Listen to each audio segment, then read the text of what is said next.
करते हैं, अपने हाथों को उठाएं तो परमेश्वर को धन्यवाद दें आज के दिन के लिए, क्योंकि हम जानते हैं ये दिन जो है हमारे परमेश्वर ने बनाया, जिसमें हमने आनंदित और मगन होना है।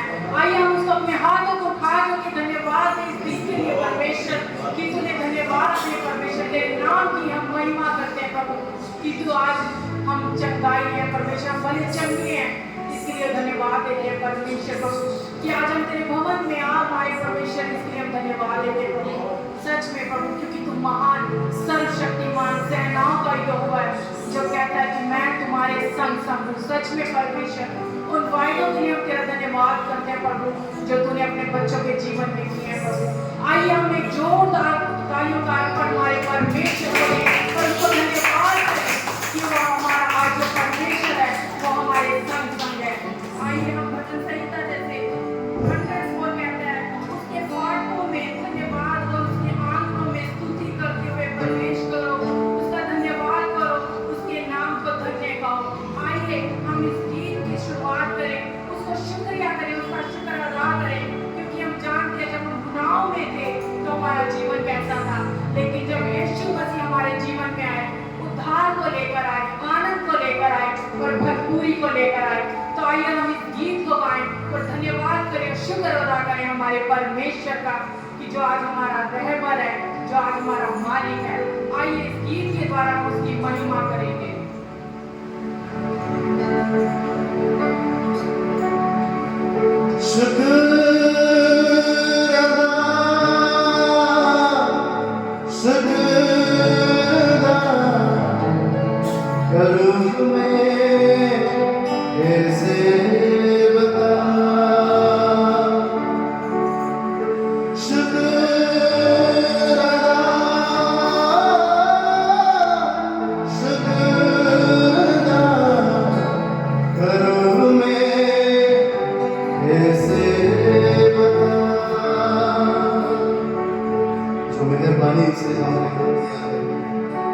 अपने हाथ को उठा कर उस खुदा के लिए शुक्र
हमारा शुक्रिया कम पड़ जाता है, हमारा धन्यवाद कम पड़ जाता है।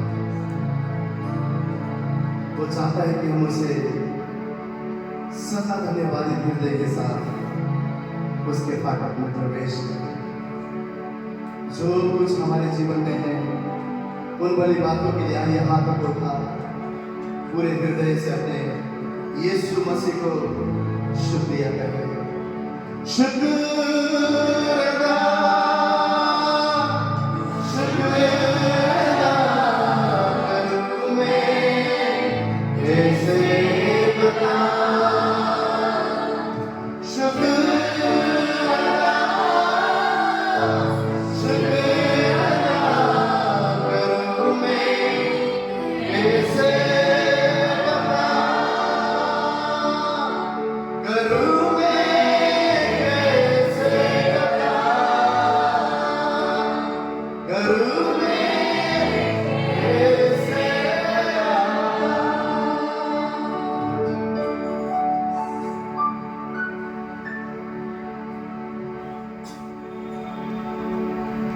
आइए हम एक जोरदार तालियों का अर्पण हमारे परमेश्वर को दें, उसको धन्यवाद करें, क्योंकि हमारा परमेश्वर एक ही चीज चाहता है, वो है धन्यवाद।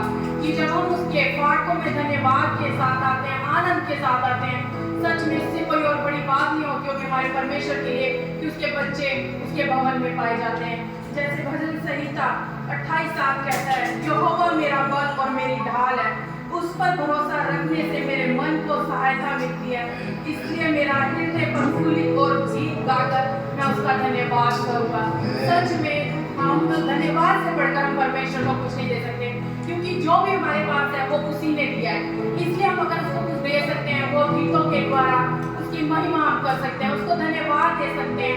और कुछ नहीं। तो आइए हम इस गीत को गाएं, हम गाएं हालेलुया विरोधियों के बीच में, क्योंकि हम जानते हैं परिस्थितियां कैसी भी हो, हालात कैसे भी हो, अगर हमारा परमेश्वर हमारे साथ है, हम जयवन से बढ़कर हैं।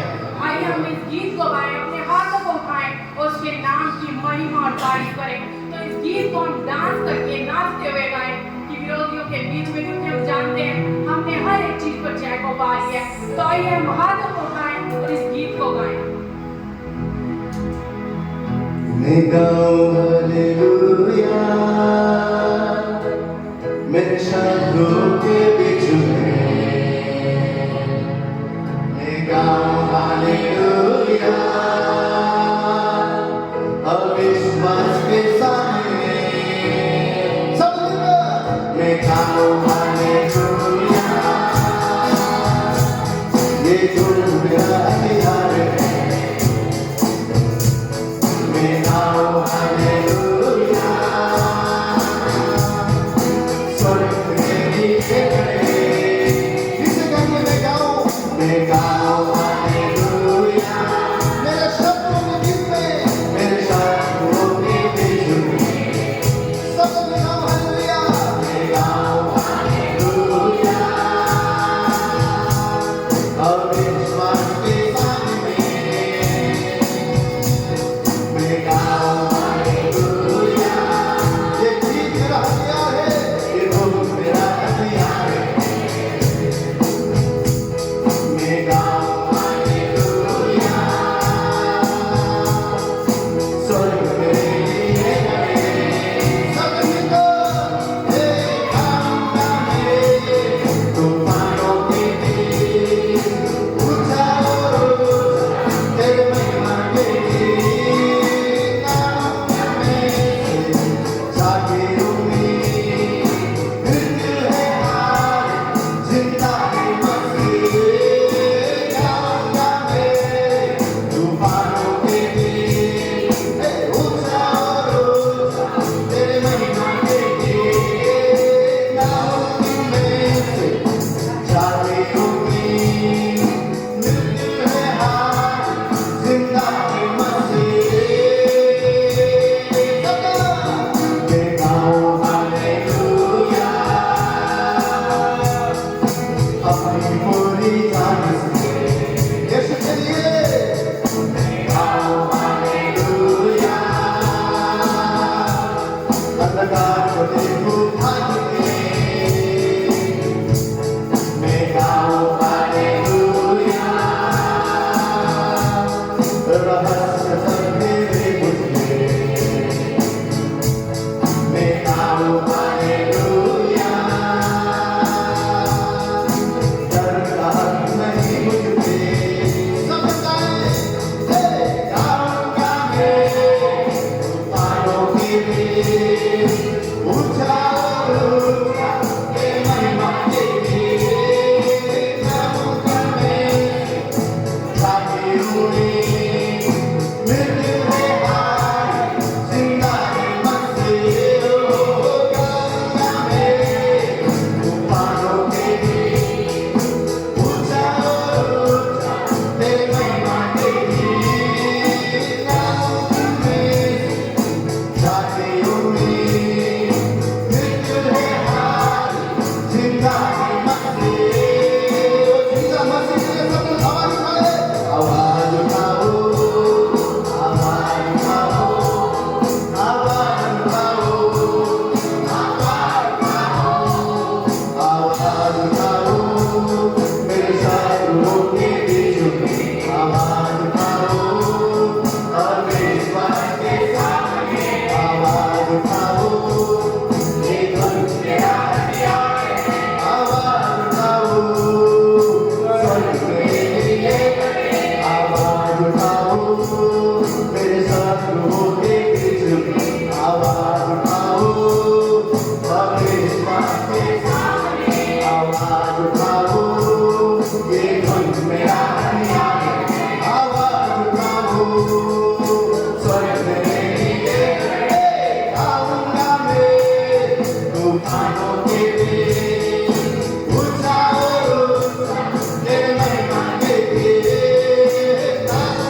हालेलुया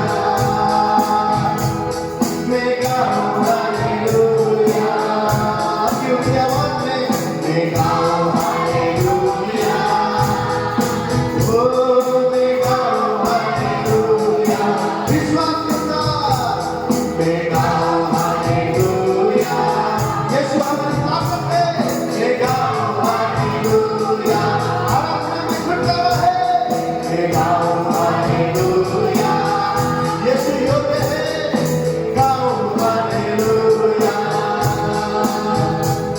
मैं गाऊं हालेलुया मैं गाऊं हालेलुया मैं गाऊं हालेलुया मैं गाऊं हालेलुया बोलो प्रभु यीशु मसीह की यहोवा मेरा बादशाह है। किस किसका वो बादशाह है? सच में आज वो हम सबका बादशाह है। तो आइए हम इस गीत को गाएं जैसे इससे बोल कहते हैं वो बीमार हैं जो उसके जब आते हैं वो चंगाई को पाते हैं, वो शिफा को पाते हैं। सच में वो बंधन जब हम उसके हजूरी में आते हैं हर एक बंधन हर एक जकड़ा टूट जाता है। आइए हम इस गीत को गाएं यहोवा मेरा बादशाह करता सदा भला। यहोवा मेरा बादशाह वो करता भला सदा यहोवा मेरा बादशाह वो करता भला सदा वो करता भला अपने लोगों का वो करता भला अपने लोगों का और साथ रहेगा सदा ये उसका वादा है। आइए मिलकर खुश होकर आनंद के साथ उसके लिए गाएं यहोवा मेरा बादशाह वो करता भला सदा यहोवा मेरा बादशाह वो करता भला सदा वो करता भला अपने लोगों का वो करता भला अपने लोगों का और साथ रहेगा सदा यहोवा मेरा बादशाह हालेलुया वो भला परमेश्वर है मिलकर गाएं यहोवा मेरा बादशाह वो करता भला सदा वो करता भला अपने लोगों का वो करता भला अपने लोगों का और साथ रहेगा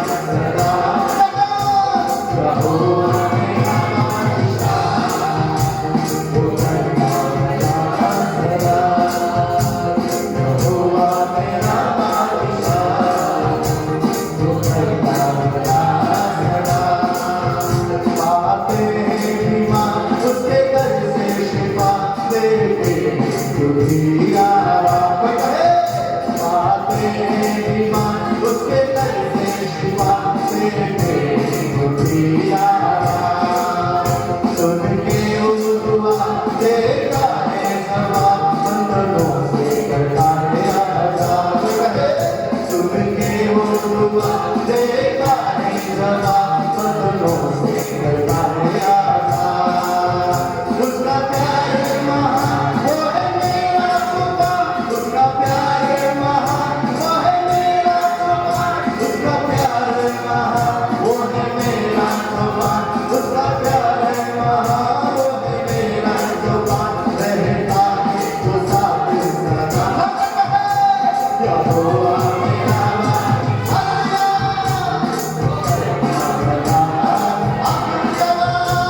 यहोवा मेरा बादशाह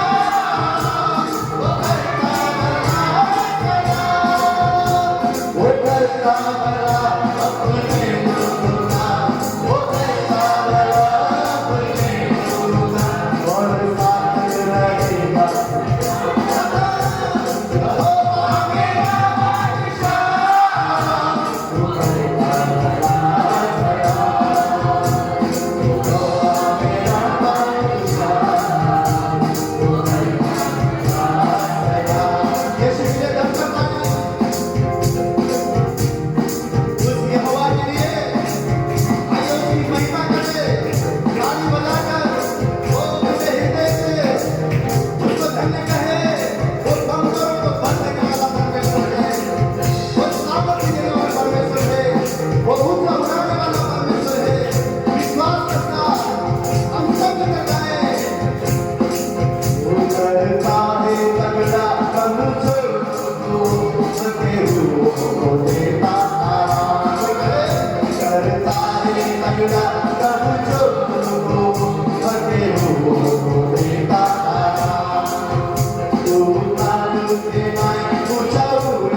वो करता भला सदा।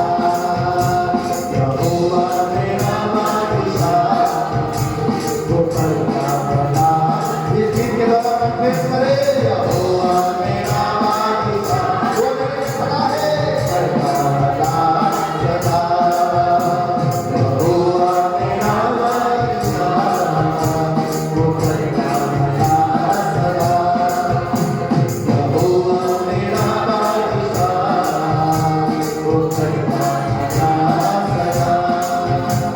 यहोवा मेरा बादशाह, वो करता भला सदा।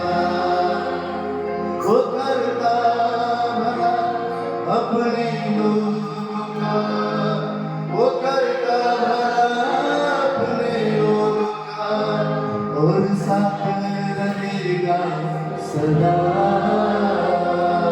आपकी आवाज में कहें, यहोवा मेरा बादशाह। Hallelujah hallelujah. वो करता भला सदा। विश्वास के साथ, यहोवा मेरा बादशाह, वो करता भला सदा। अपनी परिस्थिति और हालात में विश्वास से कहे, यहोवा मेरा बादशाह, वो करता भला सदा। यहोवा मेरा बादशाह, वो करता भला सदा। वो करता भला अपने लोगों का, वो करता भला अपने लोगों का, और साथ रहेगा सदा। यहोवा मेरा बादशाह। मानो के धन्यवाद। वो हमारे तूफानों में हम गाते हैं, हमारा यहोवा भला है। हमारे आंधियों में हम गाते हैं, हमारा यहोवा भला है। सदा यहोवा मेरा बादशाह। Thank you, Lord. वो करता भला सदा। यहोवा यहोवा मेरा बादशाह, वो करता भला सदा। वो करता भला सदा। वो करता भला सदा।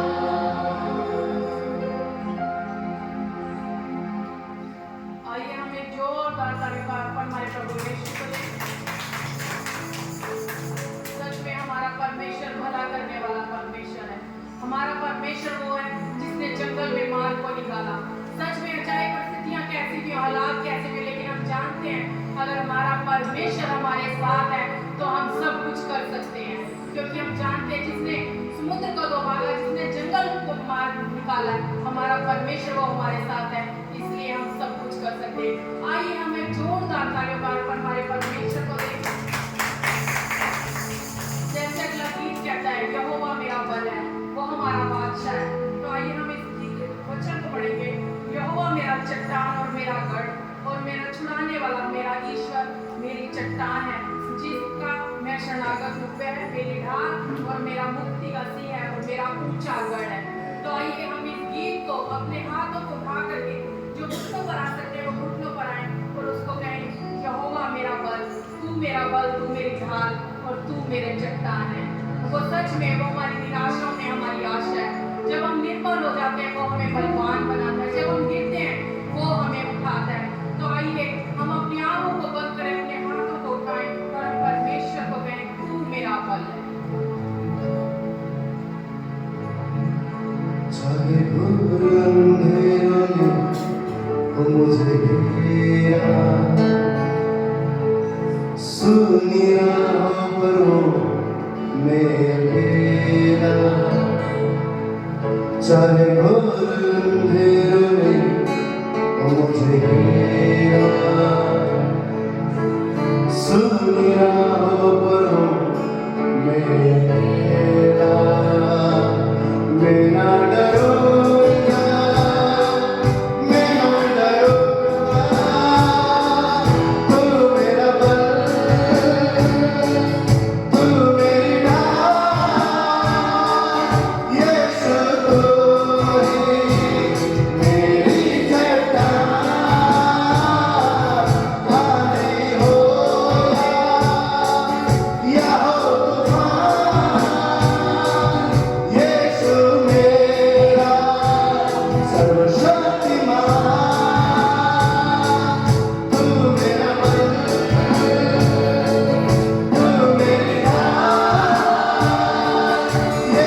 कुछ भी नहीं, हम यहाँ पे कहे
तू मेरा बल, तू मेरी ढाल, यीशु तू ही मेरी चट्टान। आंधी हो या हो तूफान, यीशु मेरा सर्वशक्तिमान। अपने आप से, अपने मन से, अपने परिस्थिति में वो अपने आप से कहे, सर्वशक्तिमान परमेश्वर मेरा बल, मेरा ढाल है, मेरी चट्टान है, मैं क्यों डरूं? आइए मिलकर हम अपने आप से कहे, वो उस यीशु से कहे, प्रभु मेरा अपना सामर्थ्य नहीं, परंतु तू मुझे सामर्थ्य देने वाला खुदा, उसके द्वारा मैं सब कुछ कर सकता हूँ। मैं जय जय से भी बढ़कर हूँ तेरे द्वारा प्रभु। आइए हम मिलकर गाए, मिलकर आराधना करें, विश्वास के साथ उसे कहे, असंभव कुछ भी नहीं यीशु के लिए, असंभव कुछ भी नहीं। अपने परिस्थिति में आपकी आवाज, असंभव कुछ भी नहीं यीशु नाम में, असंभव कुछ भी नहीं। अपने हालात में असंभव कुछ भी नहीं यीशु के लिए, असंभव कुछ भी नहीं। वो सब कुछ नया करने वाला प्रभु, असंभव कुछ भी नहीं, असंभव कुछ भी नहीं। हाँ तू मेरा बल, तू मेरी ढाल, यीशु तू ही मेरी चट्टान। आंधी हो या हो तूफान, यीशु मेरा सर्वशक्तिमान।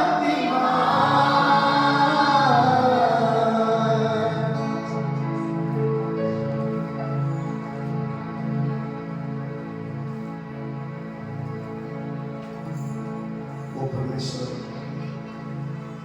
हमें सामर्थ्य देता है ताकि हम उसके साथ साथ चल सके, नई उड़ान को भर सके।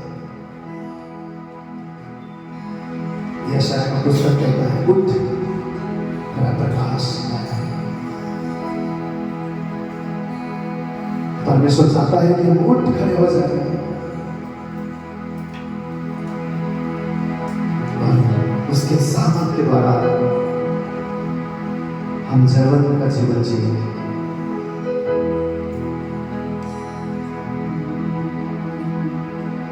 उड़ान भरो पंख तूने,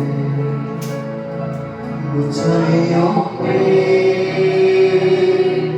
उड़ाता है, उड़ान भरो पंख तूने, ऊंचाइयों पे उड़ाता है, उड़ूंगा अब डरूंगा जो तूने संग, उड़ूंगा अब डरूंगा जो तूने संग। चलो राहों पे मंजिल तू है, तन्हाइयों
तुम्हारा यीशु बसते चलेंगे हिदायत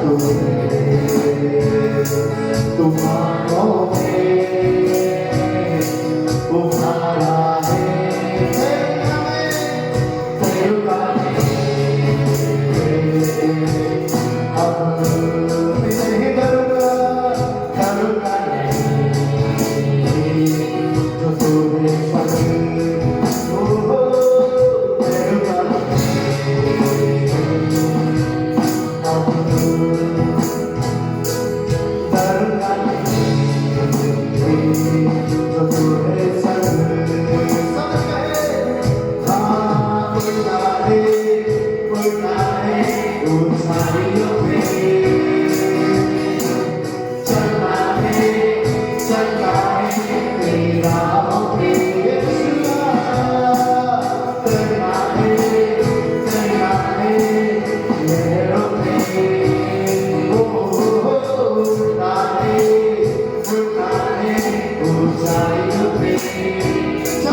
उड़ाता है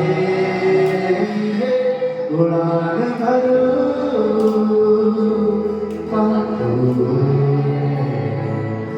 ऊंचाइयों पे उड़ाता है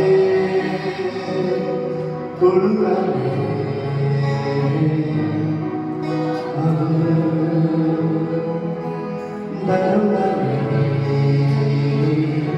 जो है संग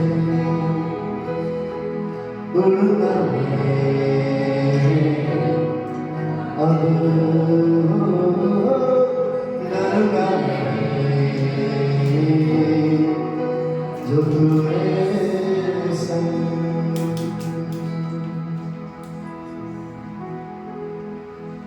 धन्यवाद करते प्रभु आज के समय के लिए परमेश्वर प्रभु के बच्चे तेरी महिमा करते हैं परमेश्वर। सच में परमेश्वर प्रभु आज हम चाहते हैं परमेश्वर कि हम तेरी राहों पर चले परमेश्वर, हम तेरे दिखाए हुए रास्ते पर चलने पाए परमेश्वर प्रभु। हर दिन प्रभु तू हमसे बात कर परमेश्वर, तू हमारी अगुवाई कर परमेश्वर। हर दिन हम तुझ में उड़े परमेश्वर प्रभु, हर दिन हम तुझ में एक नया बल प्राप्त करते जाएं परमेश्वर प्रभु। सच में परमेश्वर हम तेरी सामर्थ को तेरे बल को मानते हैं परमेश्वर। धन्यवाद करते हैं परमेश्वर इस समय के लिए प्रभु हम मिलकर तेरी महिमा कर सके, तुझे धन्यवाद दे सके प्रभु, क्योंकि हम जानते हैं कि आज हम उस परमेश्वर की महिमा करते हैं जो जीवित है, जो स्वर्ग में विराजमान है प्रभु। धन्यवाद करते हैं परमेश्वर कि आज इन मुखों में आपने सुंदर गीत दिए हैं परमेश्वर की, जिसके द्वारा हम आपकी महिमा कर पाते हैं परमेश्वर प्रभु। आज के प्रचारक को हम आपके हाथों में सौंपते हैं खुदावन परमेश्वर। मुख उनका हो लेकिन बोल तेरे होने पाए परमेश्वर, तू उनकी अगुवाई करना और मार्गदर्शन करना परमेश्वर। धन्यवाद करते हैं परमेश्वर प्रभु, और हम विश्वास करते हैं प्रभु कि आपने आज की स्तुति आराधना को ग्रहण किया है परमेश्वर। सारी महिमा आदर हम आपके नाम को देते हुए इस प्रार्थना को हमारे प्रभु यीशु के नाम से मांगते हैं, आमीन। आइए हम एक जोरदार ताली बार हमारे परमेश्वर को दें।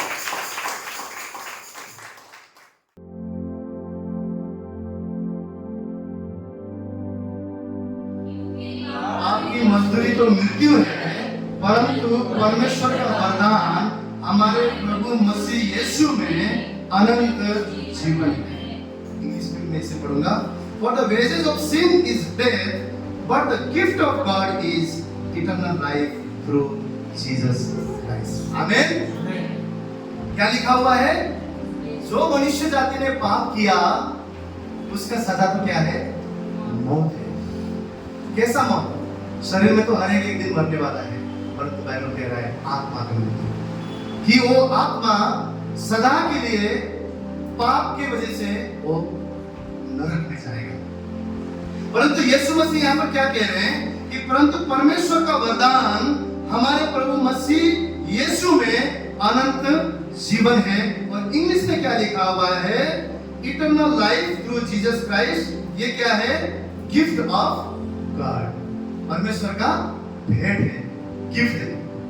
अगर गिफ्ट की बात करेंगे तो हम थोड़ा मुस्कुराते हैं।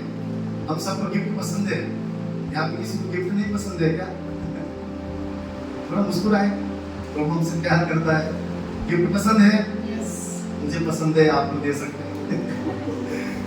हम लोग क्या करते हैं, कोई अगर बर्थडे में कोई हमारा बच्चा अगर अच्छा करता है, हमारी शादी का एनिवर्सरी है, न्यू ईयर है, हम किसको गिफ्ट देते हैं?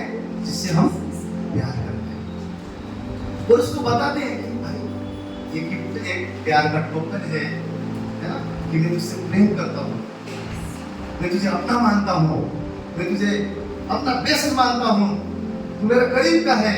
ये दिखाने के लिए हम क्या करते हैं? गिफ्ट लेते भी हैं, गिफ्ट देते भी हैं। मुझे अभी भी मेरे जीवन में एक गिफ्ट याद है। कोई भी गिफ्ट हम सबको याद रहता है, क्योंकि ऐसे परिस्थिति और हालात में हमें मिला हुआ रहता है। जब मैं संगीत सीखता था, बहुत नया था, तो मैं होटल लाइन में काम कर रहा था और होटल में मैं 8 घंटा काम करता था, तो सिर्फ मुझे 1400 रुपये मिलता था। उसमें मुझे नेपाल में घर में पैसा भी मिलता है, अपना संगीत भी सीखना है, तो मैं क्या करता था, ओवर टाइम 4 घंटा और बढ़ा के 12 घंटा काम करता था। और जब मुझे एक्स्ट्रा मिलता था, तो टिप्स वगैरह मिलता था, उस पैसे से मैं म्यूजिक सीखता। और एक दिन ऐसा हुआ, रात को कभी-कभी 12, कभी-कभी 1 बजने के स्टाफ के रूम में, होटल लाइन में अगर आपको पता हो तो स्टाफ रूम रहता है जहाँ पे सारे स्टाफ एक साथ रहते हैं। तो 12:30-1 बजे हम लोग स्टाफ रूम में आने गए। तो एक दिन अचानक ऐसा हुआ, मैं जब आया तो अभी भी याद है मुझे, सुभाष गुरुंग बोल के एक बड़े भाई थे, उन्होंने एक गिफ्ट रखा हुआ था और बोले ये आपके लिए। तो मेरे लिए क्यों? बोले आपके लिए, मेरा आज मैंने छुट्टी लिया, मूवी जाके आपके लिए लाया। तो मैंने जब खोल के देखा, मुझे अंदर से आ गया था कि ये गिटार है। जब खोल के देखा, उसमें बहुत सुंदर गिटार था, जिसका प्राइस देने का मैं योग्य नहीं था, क्योंकि मैं बड़ा मुश्किल से मैं फीस देता था। तो मैं इतना खुश हो गया, इतना खुश हो गया, मैंने बोला सबने भैया ये मेरे लिए दिया, आपके लिए। आप इतना साइकिल में जाते हो, इतना ओवर टाइम करके, ये मेरे लिए, मेरी तरफ से ले लो, लेकिन बहुत मेहनत करना। मैं इतना खुश हो गया वो गिफ्ट से इतना आनंदित हो गया, क्योंकि वो परिस्थिति में मेरे लिए उसका दाम चुकाना मुश्किल था। इतना मैं खुश हो गया। बहुत साल तक हम कांटेक्ट में थे। कुछ टाइम के बाद वो नेपाल चले गए, पोखरा में रहते हैं, तो अभी भी वो कभी-कभी मैसेज करते हैं। लेकिन वो जो गिफ्ट था, मेरे हृदय को इतना मतलब अच्छा लगा कि किसी ने मेरे बारे में इतना सोचा। वो जैसे जैसे समय बीतता गया, वो थोड़ा जो आनंद था वो भी कम होता चला गया। लेकिन जो परमेश्वर ने, जो रोमियो के अध्याय में अभी हमने क्या सीखा, कि जो परमेश्वर पिता ने हमें गिफ्ट दिया है, वो गिफ्ट क्या है? एक बार परमेश्वर के चेले लोग खुश हो गए इस बात से कि हमने दुष्ट आत्मा को निकाला। अरे हमने बहुत बड़ा आश्चर्य के कार्य किया। शुरू के दिनों में हमने मिनिस्ट्री में बहुत खुश हो जाते थे, कोई अगर प्रार्थना करके चल रहा था खुश हो जाता है, तो किया हमने। वो भी आए यीशु के पास चेले, बोले अरे हमने दुष्ट आत्मा को निकाला, सामर्थ का कार्य किया। उन्होंने सोचा कि शायद यीशु मुझसे खुश हो जाएंगे। प्रभु ने कहा ये तो तुमने नहीं किया, तो मेरे नाम से हो, लेकिन तुम इसलिए खुश हो जाओ, तुमने दुष्ट आत्मा निकाला इसलिए नहीं, परंतु इसलिए खुश हो जाओ क्योंकि जीवन के पुस्तक में तुम्हारे नाम लिखा गया है। हालेलुया! ये हमारा आनंद का जड़ होना चाहिए, ये हमारा खुशी का कारण होना चाहिए। मसीह यीशु हमारा खुशी का कारण का मतलब क्या है? कि वो अनंत काल का गिफ्ट जो परमेश्वर ने मानव जाति के लिए रखा, वो गिफ्ट किसके द्वारा मिला? मसीह यीशु की कुर्बानी के बाद, मसीह यीशु की कुर्बानी के बाद उस गिटार के प्राइस के लिए मेरे पास योग्यता नहीं थी, उनके पास योग्यता था, प्यार था, दिया, परंतु सिन जो पाप है उसको मिटाने के लिए पूरे कायनात में, पूरे संसार में किसी के पास भी वो कीमत नहीं था सिवाय प्रभु यीशु मसीह। हालेलुया। वो राजा के लिए महान बलिदान हो, जिसने अपने आप को बलिदान करके आप मुझे छुड़ाया, आप मुझे छुड़ाया। महिमा से भरा हुआ परमेश्वर शून्य हो गया। पता है, एक बच्चे को आजकल हम लोग, हमारी छोटी बच्ची जिसको प्रभु का धन्यवाद हो, 4.5 साल के बाद, 5 साल के बाद हमारे आंसुओं को, प्रार्थना को परमेश्वर ने सुना। हम लोग रोते थे, मैं हेलमेट के अंदर रास्ते पे मुंह छुपा कर रोता था, प्रभु कब सुनेगा, कब सुनेगा, हमें बच्चा चाहिए, रोता था। परमेश्वर ने रविका के गर्भ को खोला, बच्ची के द्वारा आशीष दिया। ये जैसे बढ़ रही है, ऐसे छोटी सी बढ़ रही है, हम लोग इतने सारी चीजें उसके अंदर देखते हैं। एक बार हम लोग उसको पहली बार इंजेक्शन ले जाने को लेके गए, रवि का एक सामने, उसका पैर पकड़ के जब डॉक्टर इंजेक्शन लगा रहे थे, आप विश्वास नहीं करेंगे, मैं वहीं पर टूट के रोने लगा। मुझे बेटी को इतना दर्द हो रहा है। हम एक सांसारिक पिता होकर अपने बच्चों के लिए इतना रोते हैं, इतना दर्द महसूस करते हैं। आपको पता है, आप और मेरे लिए जब यीशु मसीह उस क्रूस पर मर रहा था, लहूलुहान था, लोगों ने उसके ऊपर थूका, उसके दाढ़ी नोचा, जो परमेश्वर ने सृष्टि को इतना सुंदर बनाया, जो परमेश्वर इतना महान होकर भी वहां पे लाचार था, वो कहता तो स्वर्गदूत आकर सबको नाश कर सकता था। ऐसे समय में भी वो पिता ने उस यीशु से अपना मुंह मोड़ लिया, उसे देखना भी नहीं चाहा। क्यों? क्योंकि वो पिता, आपका और मेरा जो दूरी बढ़ गया था पाप की वजह से, जो परमेश्वर से हम दूर हो गए थे, परमेश्वर चाहता था कि मेरे संतान स्वर्ग में मेरे साथ रहे, मेरे संतान मेरे साथ में रहे। जो पाप में मर चुके हैं, मुझसे सेपरेट हो चुके हैं, अलग हो चुके हैं, उसने एक्चुअली देखा जाए तो आप समझ सकते होंगे, अपने बेटे से भी ज्यादा ना उस समय उसने आपसे और मुझसे प्रेम किया, और उसकी तरफ देखना भी न चाहा, क्योंकि उसके ऊपर आत्मा मेरा पाप था। एक इंजेक्शन की वजह से मुझे बुलाया। वो पिता जिसका एकलौता पुत्र, जिसने कभी कोई पाप नहीं किया, जो आदर और महिमा का योग्य परमेश्वर, वो धरती पर एक मनुष्य बनकर आया। उसने चलना सीखा, खाना सीखा, पढ़ना सीखा। जैसे एक बच्चा बढ़ता है, वैसे ही जीवन उसने यहाँ पे जिया। और जब बड़ा हुआ, परमेश्वर के कार्य को सदा उसने याद रखा, सदा उसने याद रखा। उसको पता था मेरा एम क्या है, उसको पता था मेरे जीवन का लक्ष्य क्या है, उसको पता था मेरे को क्या करने के लिए परमेश्वर ने भेजा है। एक बार शादी में, काना की शादी में, आपको पता है पहला चमत्कार, मरियम बोलती है, उनकी माँ बोलती है, यीशु मसीह कुछ करेगा, कुछ कर। वहां पर अगर आप एक सेंटेंस देखेंगे तो वो क्या बोलते हैं, प्रभु यीशु, कि मेरा समय अभी नहीं आया। मतलब शादी के समय में भी हमारे प्रभु को पता है कि उसका उद्देश्य क्या है, उसका उद्देश्य क्या है। मसीह में जीवन बिताने के बाद भी, कई साल मसीह में हम आने के बाद में भी, कभी कभी हमारे जीवन का एम हम भूल जाते हैं कि हमें क्यों बुलाया गया है, हमें क्यों परमेश्वर ने चुना है, हमें क्यों इस संसार से परमेश्वर ने अलग किया हुआ है। कई बार हमारे जीवन के एम को हम भूल जाते हैं। हमारा डेली का रूटीन क्या है? सुबह उठना है, डब्बा भरना है, काम में जाना है, रात को आना है, खाना है, धन्यवाद यीशु, सो जाना है। अक्सर हमारा रूटीन यही है। क्या परमेश्वर ने सिर्फ इतने के लिए हमें बुलाया है? क्या परमेश्वर ने हमें जीवन में यही लक्ष्य के लिए बुलाया है? काम जरूरी है, हमें परिवार देखना है, हमारा जीवन को देखना है। परंतु मैं क्या बोलने की कोशिश कर रहा हूं, परमेश्वर ने आप और मुझे अंधकार से छुड़ाकर जो रोशनी पर लाया है, परमेश्वर ने जो हमें चुना है, उसने हमारे जीवन में जो कार्य किया है, जो अद्भुत बलिदान उसने दिया है, उसने हमसे प्रेम किया है, परमेश्वर चाहता है कि बदले में आप और मैं भी उससे प्रेम करें, उससे प्रेम करें। बहुत बार आपने सुने होंगे, ब्रदर गॉड लव्स यू।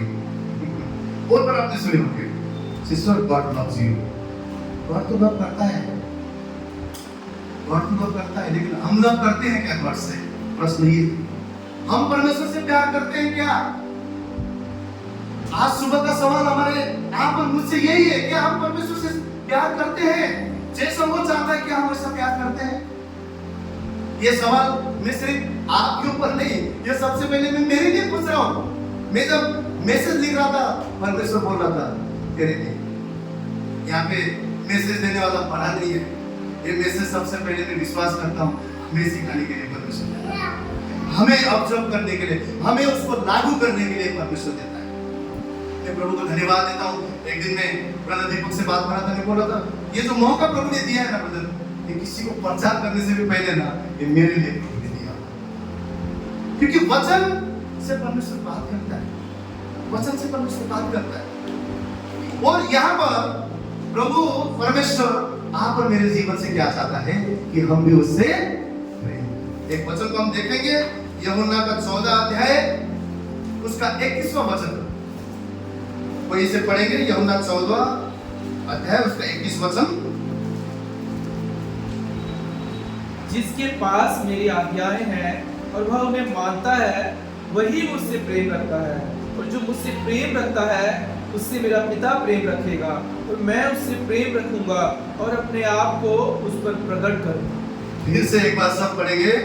जिसके पास मेरी आज्ञाएं हैं और वह उन्हें मानता है, वही मुझसे प्रेम रखता है, और जो मुझसे प्रेम रखता है उससे मेरा पिता प्रेम रखेगा, और मैं उससे प्रेम रखूंगा और अपने आप को उस पर प्रकट करूंगा।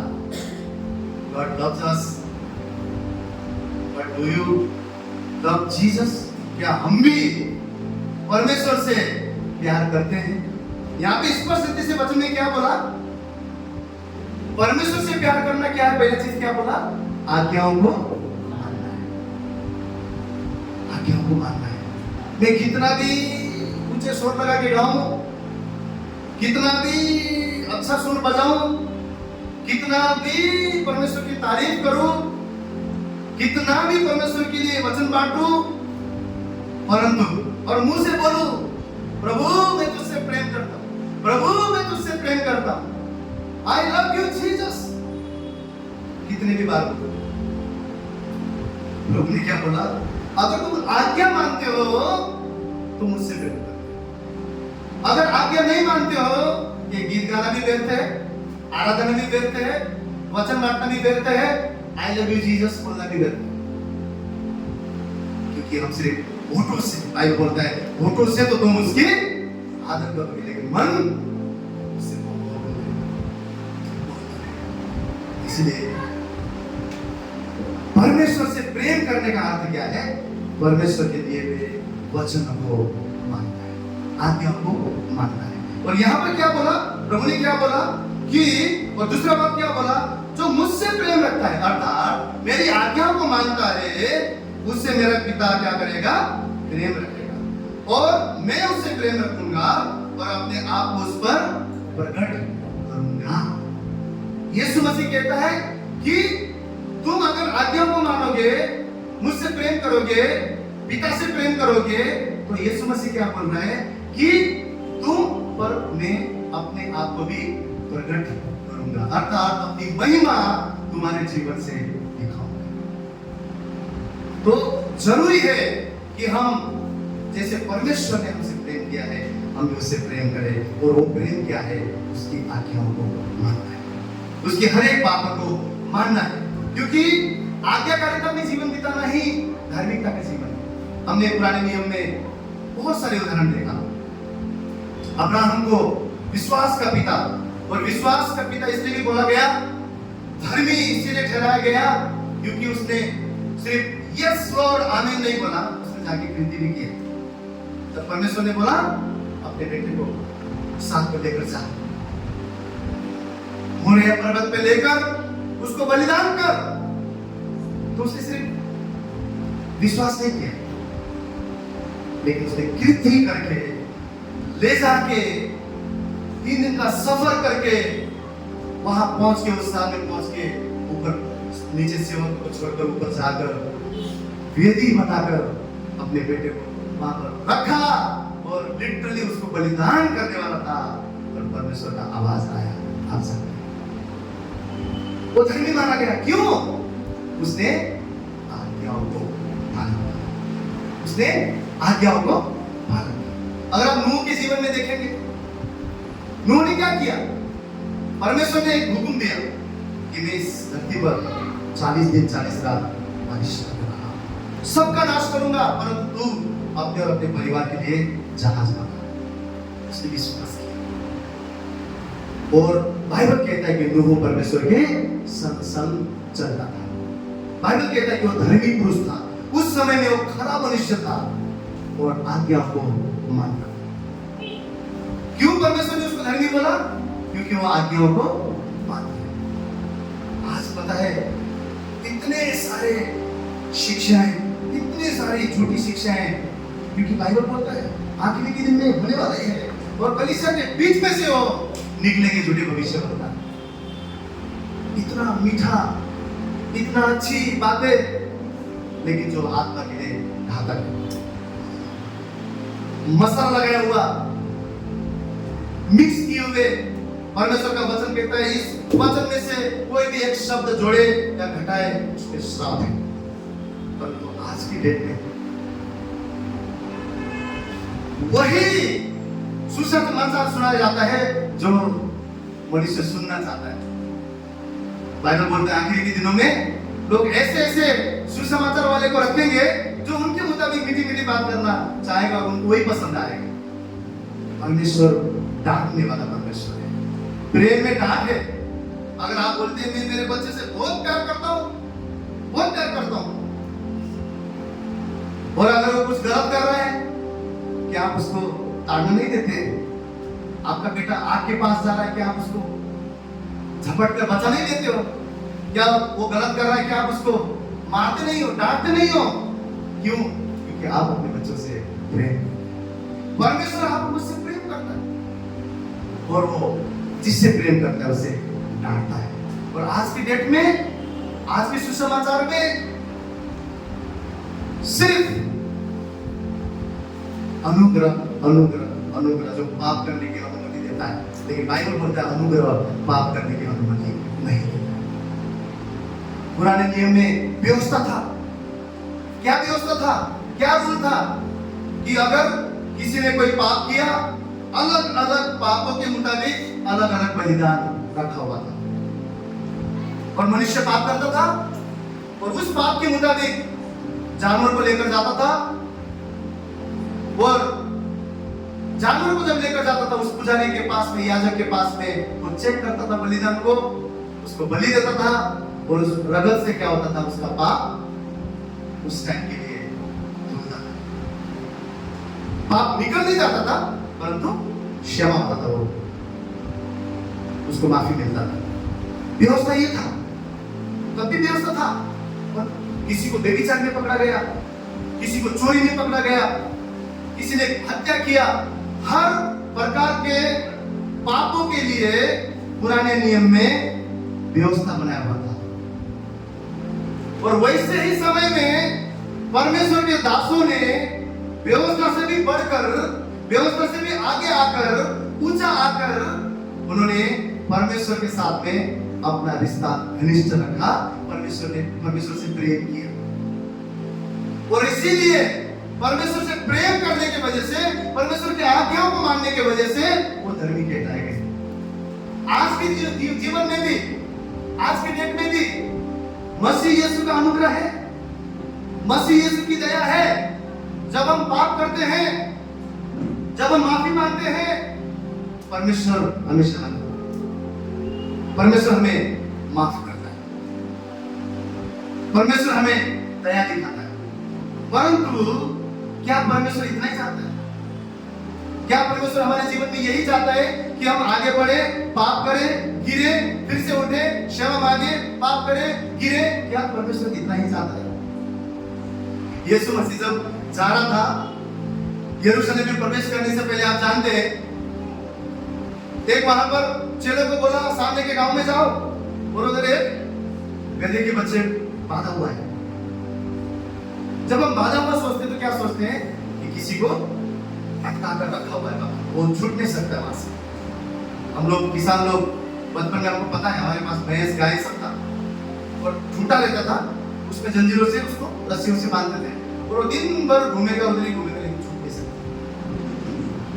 यीशु मसीह ने अपने चेलों को कहा जाओ उस गधे के बच्चे को छुड़ा के लेकर आओ और पूछेंगे लोगों को बोलना कि इसको स्वामी का प्रयोजन है, और जाके उनको लोगों ने परमेश्वर के चेलों ने छुड़ा कर ले आया। तो ये बात हमें क्या बताता है कि बंधन जो है, जो रस्सी है, पाप की वजह से क्या हो जाता है? बाइबल बोलता है हम बंधन में आते हैं और हम ऊंचाई की ओर नहीं जा सकते, ऊंचाई की ओर नहीं जा सकते। आज हमने क्या गीत गाया? उड़ान भरो। परमेश्वर ने उड़ाना चाहता है, लेकिन हम उस पाप के जंजीर की वजह से, उस पाप के रस्सी की वजह से, उस जानवरों के समान, उस ठूठों में बांधे हुए जानवरों के समान हम गोल गोल घूमते रहते हैं, उधर ही घूमते रहते हैं, उधर ही घूमते रहते हैं। क्या क्षमा नहीं है? क्षमा है। व्यवस्था में भी जानवर के द्वारा क्षमा था, आज के डेट में मसीह यीशु के लोगों के द्वारा क्षमा है। क्षमा है। आज भी हम पाप करते हैं, क्षमा है। उठते हैं, आगे जाते हैं, गिरते हैं, क्षमा है। परंतु परमेश्वर से प्रेम करने का अर्थ, मसीह ने गलती किया, क्षमा मांगा, गलती किया, क्षमा मांगा, गलती किया, क्षमा मांगा, वही गोल गोल घूमता रहा, वो नहीं है। परमेश्वर से प्रेम करने का अर्थ है अब व्यवस्था से, अब उस बलिदान जो हम समझते हैं कि मसीह ने अब एक बार कर चुका है, जिसके द्वारा मैं आजाद हो चुका हूं, अब मैं शरीर में नहीं परंतु आत्मा के द्वारा जीवन जीने वाला हूं। मसीह यीशु में, यीशु मसीह ने क्या बोला? तुम अब नया सृष्टि हो, तुम अब नया सृष्टि हो। देखो सारी पुरानी बातें बीत गई है, आज हम मसीह यीशु में हैं, तो हमें आत्मा के मुताबिक जीवन जीना जरूरी है। आत्मा के मुताबिक जीवन जीना जरूरी है।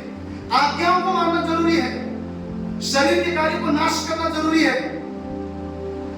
हमें आज्ञा पालन करते हुए अपने जीवन में बढ़ना जरूरी है, क्योंकि बाइबल में क्या बोला, हमने क्या पढ़ा? अगर हम आज्ञा मानते हैं तो ही परमेश्वर से प्रेम करते हैं। और उन लोगों ने यूसुफ के जीवन में अगर हम देखे जाए तो आज के समान पवित्र आत्मा परमेश्वर ने जिस प्रकार आत्मा मेरे अंदर डाला हुआ था वैसा नहीं है। व्यवस्था के समय में थे, कानून के समय में थे, परंतु यूसुफ के जीवन को अगर आप देखेंगे, पहले तो उसको बेचा गया, खड्डे में डाला गया, फिर मिस्र में बेचा गया। मिस्र में जब जिस आदमी के घर में वो काम करता था, उसकी स्त्री उससे व्यभिचार करना चाहती थी, वो वहां से भागा। जब भागा, बच के निकला तो उसने इल्जाम लगाया, वो जेल गया, बंदी गिर गया।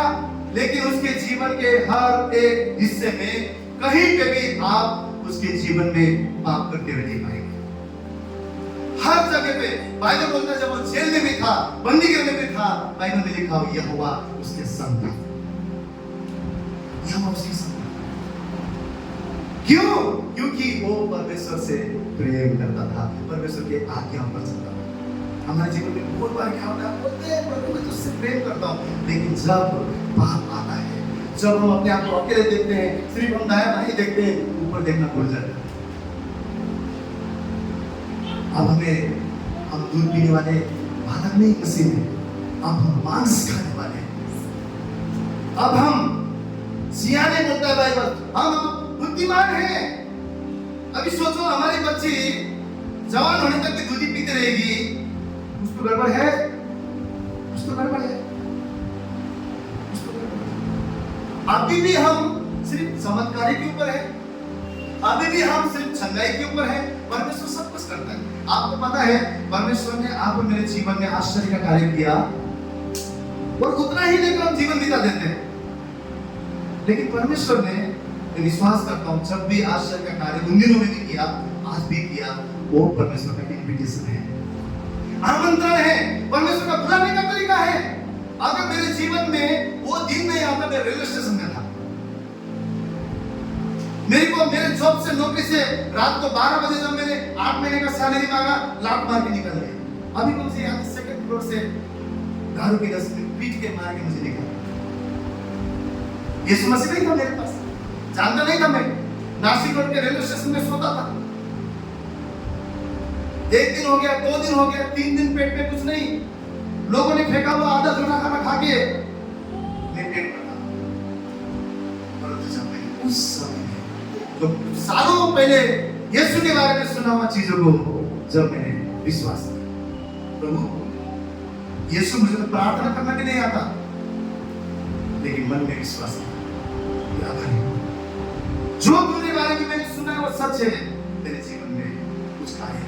उस रेलवे स्टेशन में मैं सोचता था हर बार आत्महत्या करूंगा, मर जाऊंगा, क्योंकि मेरे भाई को नेपाल में कैंसर था, मेरे माँ बाप को इलाज के लिए पैसा नहीं था, खाने के लिए पैसा नहीं था, इतना गरीबी घर में था, और मैं ये सोच के आया था कि यहाँ से कुछ कमा के मैं हेल्प करूंगा। परंतु ऐसे दुविधा के समय में, ऐसे तकलीफ के समय में प्रभु यीशु मसीह ने हमारे जीवन में अनुग्रह किया। ना सिर्फ मेरे भाई को कैंसर से रिहा किया, आज 18-19 साल हो गया, जो मरने वाला इंसान आज यीशु के नाम से जीवित है, बिना कैंसर। और यहाँ पर फेंका हुआ चूना खाने वाला इंसान, रेलवे में जाके मरने वाला इंसान, कोई आशा नहीं, कोई आशा नहीं, क्या होगा कुछ पता नहीं। पर ऐसे पापी इंसान पर, ऐसे निर्बुद्धि इंसान पर, ऐसा लाचार इंसान पर उस खुदा ने अनुग्रह किया, उस परमेश्वर ने बचाया। और यही नासिक शहर में आज प्रभु मेरी जरूरत को पूरा करता है। आज यही नासिक शहर में जो बिखरा हुआ रात के समान जिंदगी हो गया था, उसमें से सुंदरता उसने देखा। ये मेरी औकात शब्द सुने आते हैं, ये औकात नहीं है, ये योग्यता नहीं है मैं खड़े होकर उसके वचन को बोल सकूं, उसके गीत को गा सकूं, ये उसका बंधन है। ऐसे ही महान कार्य आपके जीवन में प्रभु ने किया है। परंतु मेरा बोलने का अर्थ क्या है कि ये सारी चीजें अगर हमारे जीवन में नहीं आता तो हम मसीह को कैसे जानते हैं? कैसे जानते हैं?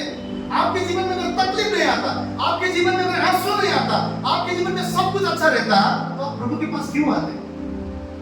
क्यों आते? नहीं।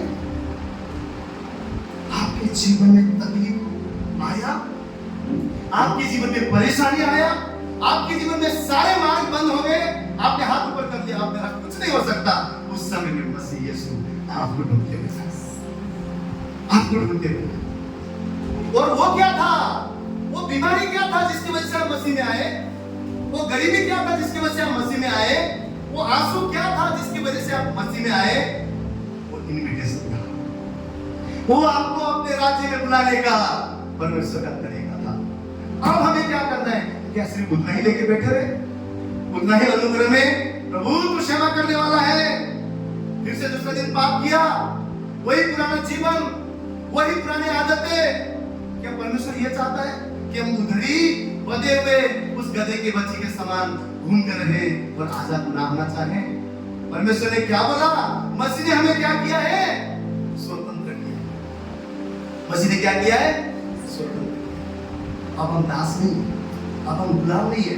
परंतु जब हम पाप करते हैं, परंतु जब हम परमेश्वर के खिलाफ करते हैं, आज्ञाओं को नहीं मानते हैं, तो फिर से हम उसी रस्सी से बंधे जाते हैं, क्योंकि बाइबल बोलता है पाप के द्वारा गुनाह नहीं होता है, पाप के द्वारा बंधन आता है। तो परमेश्वर आज हमें इस समय क्या कहने की कोशिश कर रहा है? मसीह ने हमारे जीवन में बहुत अनुग्रह किया है, मसीह ने हमारे जीवन में बहुत बड़े बड़े कार्य किया है। उन चीजों के द्वारा हमने प्रभु को जाना है, वो हमारे जीवन में परमेश्वर ने कमा दिया। लेकिन बाइबल क्या बोलता है? जब पवित्र आत्मा के सामर्थ को तुम पाओगे, तो उस सामर्थ के द्वारा ना सिर्फ तुम अपने लिए, मसीह के लिए, परंतु संसार भर के लिए, हर अलग अलग जगह के लिए तुम्हारा जीवन क्या होगा?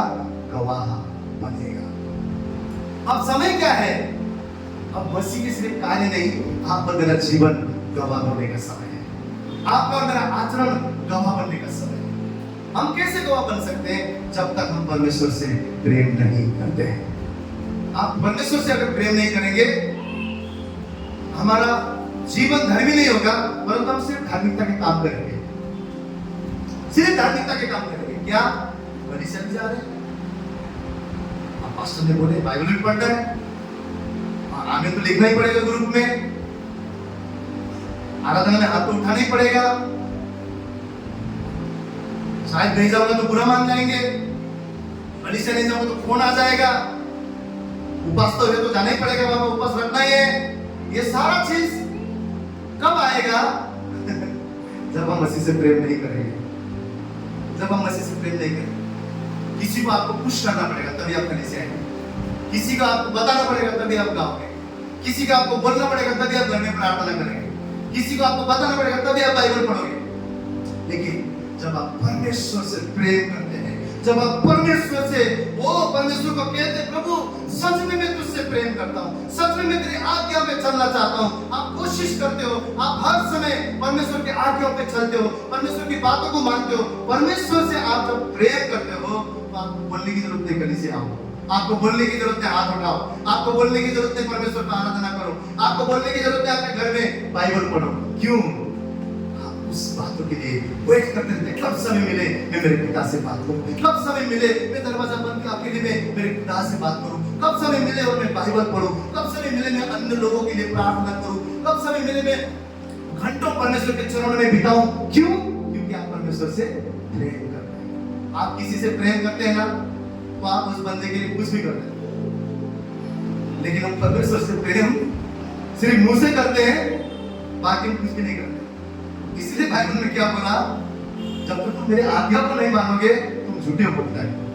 परमेश्वर बोलता है तुम झूठे हो, तुम्हारा प्रेम भी झूठा है, तुम्हारा बोलना भी झूठा है। एक ही बात हमारे प्रेम को साबित कर सकता है, वो है मसीह का आज्ञाकारी होकर, परमेश्वर के आज्ञाकारी होकर। और ये इतना आसान नहीं है, ये इतना आसान नहीं है। परमेश्वर में अपने जीवन को चलाना, धार्मिक जीवन जीना इतना आसान नहीं है। क्यों? क्योंकि हमारा शरीर ही उसका दुश्मन है, हमारा शरीर ही उसका दुश्मन है। इसलिए यीशु मसीह ने क्या बोला कि जो कोई अपने आप का इनकार करके अपना क्रूस उठा के मेरे पीछे ना चले वो मेरे योग्य नहीं है, मेरे योग्य नहीं। इसका अर्थ क्या है? अपने आप को इनकार करके, इसका मतलब क्या है? कि हम कुछ भी ना खाएं, संसार में ऐसे रूल है, इनकार करना है, इच्छाओं को मारना है, कुछ नहीं खाना है, आलू नहीं खाना है, ये नहीं खाना है, वो नहीं खाना है, नमक नहीं खाना है, मिर्ची नहीं खाना है, खाली पेट चलना है, संसार का नियम। क्या ये अर्थ है बाइबल का? परमेश्वर बोलता है तुम्हारा शरीर परमेश्वर का मंदिर है, और यहाँ पर पौलुस बोलता है अपने शरीर को मारो, कूटो, बस में लाओ।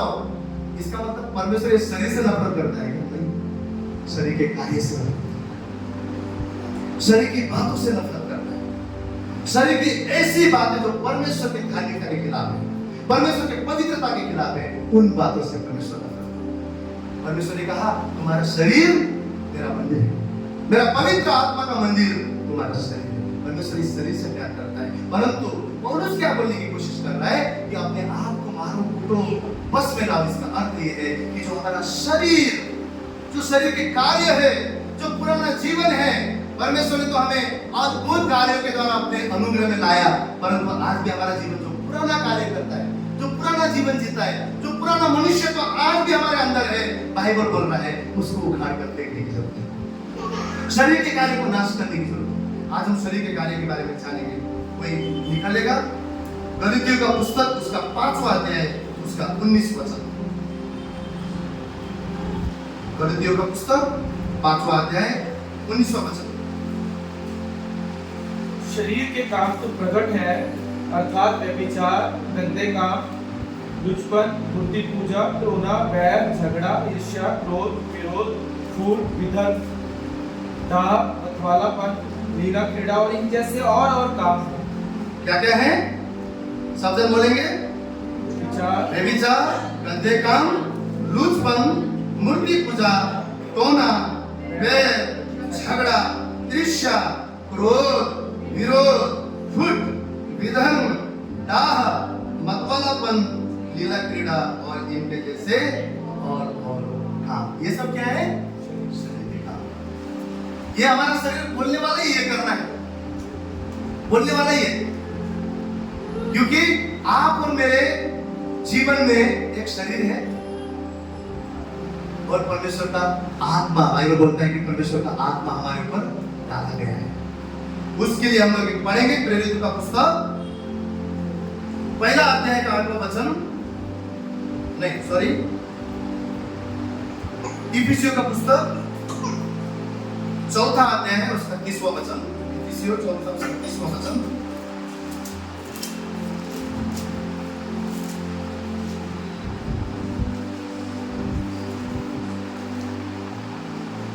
इफिसियों चौथा 30वां वचन। परमेश्वर के पवित्र आत्मा को शोकित मत करो, जिससे तुम पर छुटकारे के दिन के लिए छाप दी गई है। क्या किया है? बोलिए। छुटकारे के दिन के लिए छाप दी गई। छाप दी गई है। इसका अर्थ क्या है? छुटकारे के दिन के लिए छाप दी गई है, मतलब एक दिन जब आएगा कि हमारा शरीर फिर से जब पुनर्जीवित होगा, नया होगा, उस समय तक के लिए परमेश्वर का पवित्र आत्मा का जो छाप आप और मेरे जीवन में दिया हुआ है, क्या बोल रहा है? उस पवित्र आत्मा को शोकित मत करो। पवित्र आत्मा आपके और मेरे अंदर डाला हुआ है, छाप दिया हुआ है, उस पवित्र आत्मा को शोकित मत करो। और पवित्र आत्मा कैसे शोकित होता है? हमारे शरीर के कार्य के द्वारा, हमारे जो शरीर के काम है उसके द्वारा पवित्र आत्मा शोकित होता है।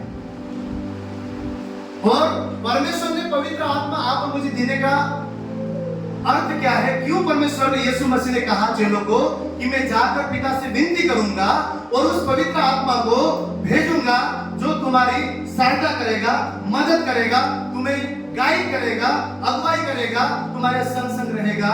क्यों? क्योंकि प्रभु यीशु मसीह जानते हैं ये जो शरीर का काम है, ये जो शरीर के जो हमने अभी पढ़ा, जितने भी काम हैं, ये शरीर की लालसाओं को हम अपने बल से नहीं मार सकते, नहीं हटा सकते। परमेश्वर को पता है। इसीलिए यीशु मसीह जब चेले घबरा गए, जब चेले डर गए, प्रभु यीशु मसीह ने कहा मैं जाकर विनती करूंगा और पेंटिकोस्त के दिन में पवित्र आत्मा के सामर्थ को आपने दिया। पेंटिकोस्त का दिन क्या था? यीशु मसीह जाने के बाद का 50वां दिन। उस दिन पवित्र आत्मा उस कोठरी पर उतरा, चेलों ने सामर्थ को पाया, पवित्र आत्मा के अभिषेक को पाया, और वहां पर 3000 जब प्रचार किया गया, 3000 लोगों ने जीवन को बदला। तो वहां पर हमने क्या देखा? परमेश्वर के पवित्र आत्मा को यीशु मसीह ने पिता से विनती करके हर एक मनुष्य के ऊपर जो विश्वास करता है यीशु मसीह पर, उन पर छापा लगाया गया। कब तक के लिए? फिर जब तक यीशु मसीह पुनरुत्थान नहीं करेगा। वो पवित्र आत्मा हमारे अंदर है, लेकिन पहला थिस्सलुनीकियों निकलने की जरूरत नहीं है। 5वां अध्याय 19 वचन क्या बोलता है? आत्मा को न बुझाओ। क्या बोलता है? बोलिए। आत्मा को न बुझाओ, आत्मा को न बुझाओ। इसका मतलब पवित्र आत्मा बुझ सकता है, बुझ सकता है। छाप है हमारे ऊपर, लेकिन पवित्र आत्मा कार्य रहित हो सकता है, कुछ भी नहीं काम कर सकता अगर हम उसको बुझा देंगे। बचपन में मेरे को याद है, हम लोग तो गांव में रहते थे, जो केरोसिन आता है ऐसे बोतल में भर के एक धागा लगा के हम लोग उसमें जला के हम लोग पढ़ते थे। तो इतना मोटा रहता था, बहुत रोशनी रहता था आजू बाजू। जैसे उसको फूकेंगे धुआं धुआं होगा और अंधेरा हो जाएगा। बुझना मतलब मेरे को वही आता है, जैसे फूका बंद हो गया, अंधेरा हो गया। मतलब पवित्र आत्मा को बुझाने का अर्थ क्या है? कि पवित्र आत्मा आपके अंदर उसका छाप होते हुए भी आप आत्मा में नहीं चलेंगे। उस सामर्थ का आत्मा आप पर काम नहीं कर सकता है। और वो कब काम करेगा? सिर्फ पवित्र आत्मा मुझ पर है, यीशु के नाम से, उससे काम नहीं करने वाला है। पवित्र आत्मा नाबुझा करता है अगर हम शरीर में नहीं चलेंगे, अगर हम आत्मा में चलेंगे तो ही वो पवित्र आत्मा का सामर्थ आप और मेरे द्वारा कार्य कर सकता है। पवित्र आत्मा बुझ सकता है। जब हम शरीर में दिन बिताते हैं तो पवित्र आत्मा बुझ सकता है। पवित्र आत्मा हमारे जीवन पे कार्य करना छोड़ सकता है। और हमारे जीवन में क्या है? एक शरीर है, हमारा अपना सोच है, अपना विवेक है, और एक मसीह का आत्मा हमारे जीवन में डाला गया है। हमारी अपनी सोच, हमारा अपना विवेक हमेशा क्या कहता है? शरीर के कार्य को करने को लगाता है। बेविचार करने लगाएगा, शरीर के कार्य हमने पढ़ा, झूठ बोलने लगाएगा, किसी ने कुछ बोला फट से झूठ, लीला क्रीड़ा डाहा, किसी के घर में उन्नति हुआ बाजू वाला जलता है, विश्वासी जलता है। क्यों? शरीर का कार्य, शरीर का कार्य। किसी के पीछे हम किसी के लिए बुराई करते हैं, शरीर का कार्य। किसी के लिए हम उन्नति नहीं देखना चाहते हैं, शरीर का कार्य। हम झगड़ा करते हैं, लीला क्रीड़ा करते हैं, बेविचार करते हैं, झूठ बोलते हैं, जितने भी ये गंदे काम हैं, बाइबल बोलता है ये चीज आत्मा को बुझाता है। आत्मा को बुझाता है। अभी कोई पाप सामने रखा हुआ है, अगर मुझे सिगरेट पीने का आदत है, मैंने छोड़ दिया, लेकिन एक दिन सडनली ऐसा हुआ, मेरा दोस्त मिला जो सिगरेट लेके खड़ा है और बोल रहा है लो एक लो, और मेरा शरीर क्या बोल रहा है? मुझे पीना है, मुझे पीना है। आजू बाजू देखना कोई नहीं, ऊपर देखना भूल जाते हो, पीना है। और जैसे मैं वो बुरी लालसा करूंगा, क्या हो जाएगा? मैं अपने आप उसकी तरफ जाऊंगा और उससे लेके पी के कुछ देर में प्रभु क्षमा कर भी बोल लूंगा, पश्चाताप भी कर लूंगा। किसका कंट्रोल है? शरीर। लेकिन मेरा विवेक में आत्मा क्या बोल रहा है? नहीं, ये नहीं करना, ये नहीं करना है, ये नहीं करना है। परंतु अगर मेरा आत्मा बलवंत नहीं है तो शरीर का इच्छा उस पर हावी हो जाएगा और ऑटोमेटिकली मैं जाके क्या करूंगा? वो पाप करूंगा, वो पाप करूंगा। क्यों? शरीर हावी हो गया, शरीर ने विजय पाया। लड़ाई के बारे में हम देखते हैं, कौन विजय होता है? जो ज्यादा ताकतवर है। अगर हमारा शरीर ज्यादा ताकतवर है, आत्मा अगर हम लोग जलने नहीं देते, बुझा देते हैं, शरीर ऑटोमेटिकली पाप करेगा, उस पर हमारा बस नहीं रहेगा। हम सिर्फ इतना ही करेंगे बाद में, प्रभु क्षमा कर, मैंने फिर से पाप, वही बंधन में हुई बधा हुआ कहीं के समान घूमते रहेंगे। तो लेकिन अगर आपका आत्मा बलवंत है, लेकिन आपका पवित्र आत्मा का आप सुनते हो, पवित्र आत्मा के आप हमेशा चलते हो, आप सदा प्रार्थना का जीवन बिताते हो, आप सदा वचन का जीवन बिताते हो, आप परमेश्वर के लोगों के साथ में संगति में जीवन बिताते हो, आप कलीसिया में निरंतर आते हो, आपका अपना व्यक्तिगत जीवन परमेश्वर के साथ बहुत ज्यादा गंभीर घनिष्ठ है, परमेश्वर को आप पहले स्थान देते हो, आप आज्ञाकारी होकर चलते हो, तो आत्मा आपका चलता रहेगा। इसलिए बाइबल बोलता है पवित्र आत्मा से भरे रहो, पवित्र आत्मा से भरे रहो। प्रभु यीशु मसीह ने अपना सेवा शुरू करने से पहले उपवास रखा। बाइबल बोलता है बपतिस्मा के समय में पवित्र आत्मा उनके ऊपर आया।